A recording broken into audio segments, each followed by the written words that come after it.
A decent journalist worth his or her salt possesses a number of core skills: curiosity, the ability to listen, and a firm grasp of spelling, grammar, and the flow of language. In addition, they need what in effect amounts to 360-degree vision. They need to be able to look back and report upon that what has just happened, while simultaneously scanning the horizon for what might. More than 4 years ago, I reported on my concerns about the growing threat from the environmental lobby over the perceived squandering of embodied carbon. It would take a bit more research for me to figure out just how this embodied carbon might impact the demolition industry. When I did finally get to grips with it, I produced a podcast series. The fact that I called that podcast series Demolition's Greatest Threat probably tells you all you need to know about my concerns. When that podcast first aired, it was greeted in the industry's corridors of power with derision and dismissal. It was scaremongering, they said. It was just that Mark Antony stirring things up to get more viewers on his website. It wasn't. And while I hate to say I told you so, I told you so. Yesterday, it was announced that the Westminster City Council has published its City Plan Partial Review that sets out its planning policies. The review follows 3 years of engagement with residents, businesses, developers, and other local stakeholders. At the centre of the review is a new retrofit-first policy, requiring developers to explore options for retrofitting and adapting existing buildings before even seeking permission for demolition and redevelopment. The area covered by Westminster City Council is relatively small, has a population of just over 200,000 people across an area of around 8.3 square miles. But Westminster is a significant economic powerhouse.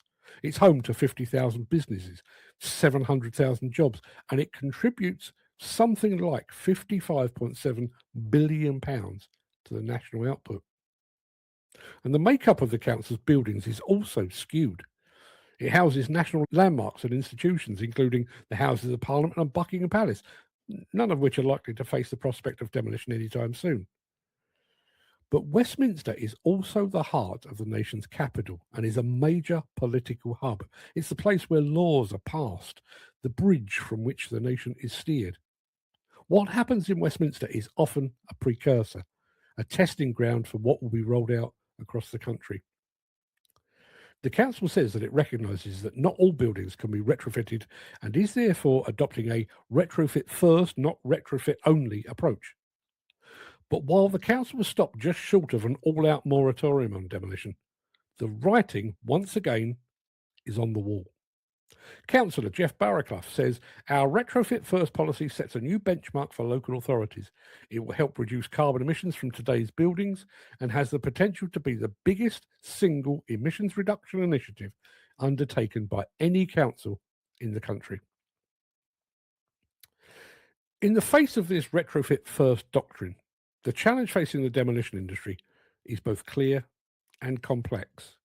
We all know that the demolition industry is a key contributor to the circular economy through its production of important and valuable secondary aggregates. We also know that the demolition industry knows more about recycling, materials reuse, and environmental stewardship than many of those in the nation's corridors of power. Yet, largely through no fault of its own, the demolition sector finds itself at odds with popular opinion. We live in an age in which anything that doesn't adhere to sustainability at all costs environmental mantra is seen as anti-planet. As far as the knit your own muesli lobby is concerned, demolition is now on a par with kicking a polar bear to death. The existential threat now facing the UK demolition industry, particularly those parts of it that are active in London, is not of its own making, of course. But precisely as it did with its muted response to the abolition of the red diesel subsidy, the sector has failed to sense a shifting of the tides. It's failed to change tack, and it now faces the very real possibility of being dashed upon the rocks of environmental zealotry. I said all of this and more than 4 years ago. There's a podcast series on the subject. More recently, I've published an ebook called In Defence of Demolition to help the sector, belatedly, mount a meaningful rebuttal. but the industry failed to respond 4 years ago, and my fear is it may well fail to respond again.